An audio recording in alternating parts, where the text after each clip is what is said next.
we're back.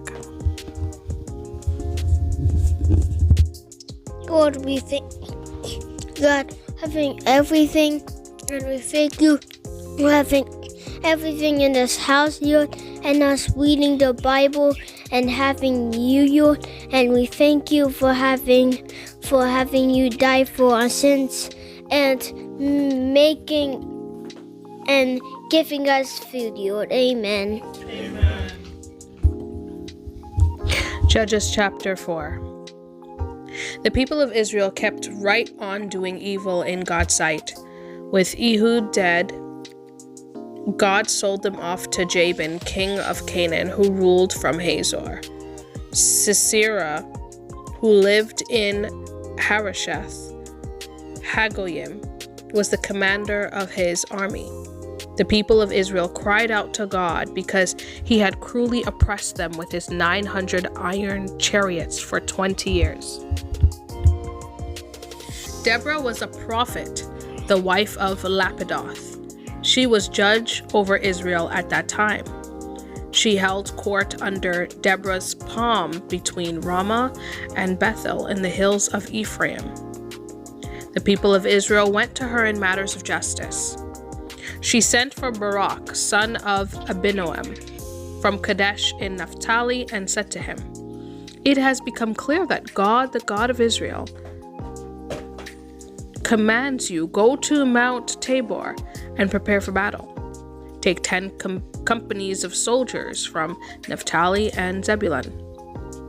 I'll take care of getting Sisera, the leader of Jabin's army, to Kishon River with all his chariots and troops, and I'll make sure you win the battle." Barak said, "If you go with me, I'll go, but if you don't go with me, I won't go." She said, "Of course I'll go with you, but understand that with an attitude like that, there'll be no glory in it for you. God will use a woman's hand to take care of Sisera." Deborah got ready and went with Barak to Kadesh. Barak called Zebulun and Naphtali together at Kadesh. 10 companies of men followed him, and Deborah was with him. It happened that Heber the Kenite had parted company with the other Kenites, the descendants of Hobab, Moses' in-law. He was now living at Zaananim Oak, near Kadesh. They told Sisera that Barak, son of Abinoam, had gone up to Mount Tabor. Sisera immediately called up all his chariots to the Kishon River, 900 iron chariots, along with all his troops who were with him at Harosheth Hagoyim. Deborah said to Barak, "Charge! This very day God has given you victory over Sisera. Isn't God marching before you?" Barak charged down the slopes of Mount Tabor, his 10 companies following him. God routed Sisera, all those chariots, all those troops before Barak. Sisera jumped out of his chariot and ran. Barak chased the chariots and troops all the way to Harosheth Hagoyim. Sisera's entire fighting force was killed, not one man left.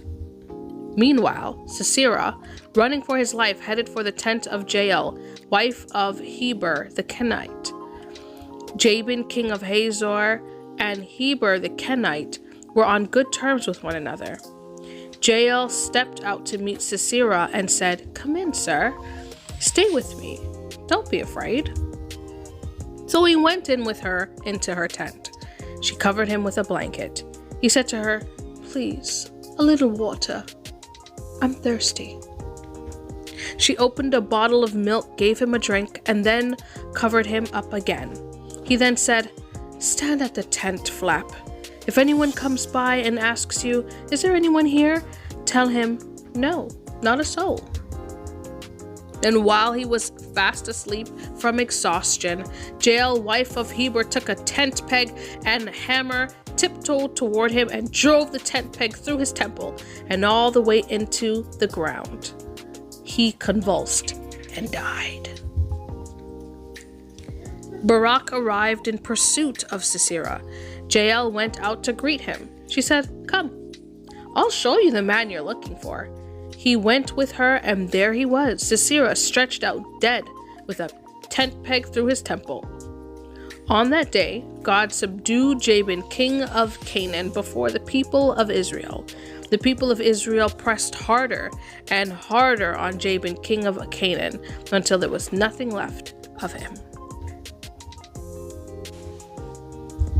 Judges chapter 5. That day Deborah and Barak, son of Abinoam, sang this song. When they let down their hair in Israel, they let it blow wild in the wind. The people volunteered with abandon. Bless God. Hear, O kings, listen, O princes. To God, yes, to God I'll sing. Make music to God, to the God of Israel. God, when you left Seir, marched across the fields of Edom, earthquaked. Yes, the skies poured rain. Oh, the clouds made rivers. Mountains leaped before God, the Sinai God, before God, the God of Israel. In the time of Shamgar, son of Anath, and in the time of Jael, public records were abandoned. Travelers went by back roads. Warriors became fat and sloppy, no fight left in them. Then you, Deborah, rose up. You got up a mother in Israel. God chose new leaders who then fought at the gates, and not a shield or spear to be seen among the 40 companies of Israel. Lift your hearts high, O Israel, with abandon, volunteering yourselves with the people. Bless God.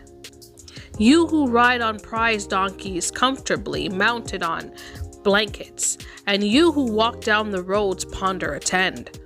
Gather at the town well and listen to them sing, chanting the tale of God's victories, his victories accomplished in Israel.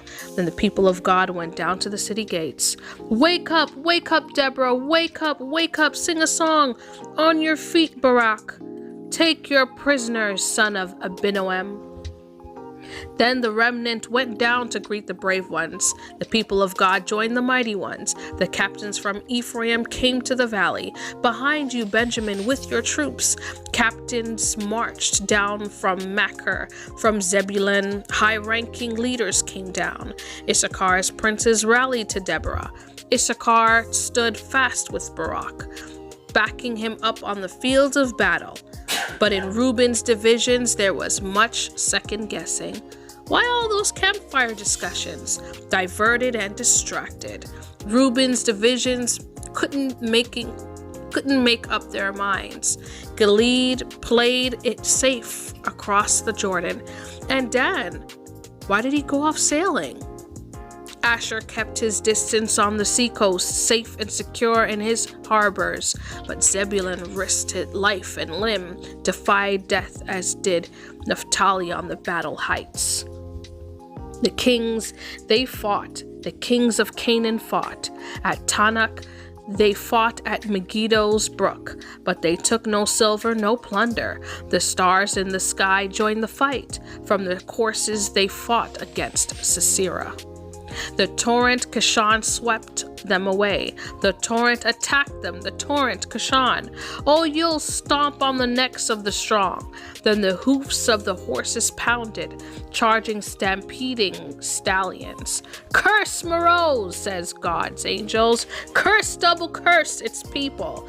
Because they didn't come when God needed them, didn't rally to God's side with valiant fighters.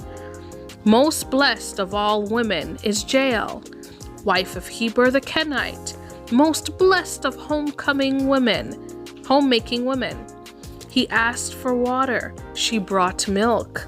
In a handsome bowl, she offered cream. She grabbed a tent peg in her left hand. With her right hand, she seized a hammer. She hammered Sisera. She smashed his head. She drove a hole through his temple. He slumped at her feet. He fell. He sprawled. He slumped at her feet. He fell, slumped, fallen, dead.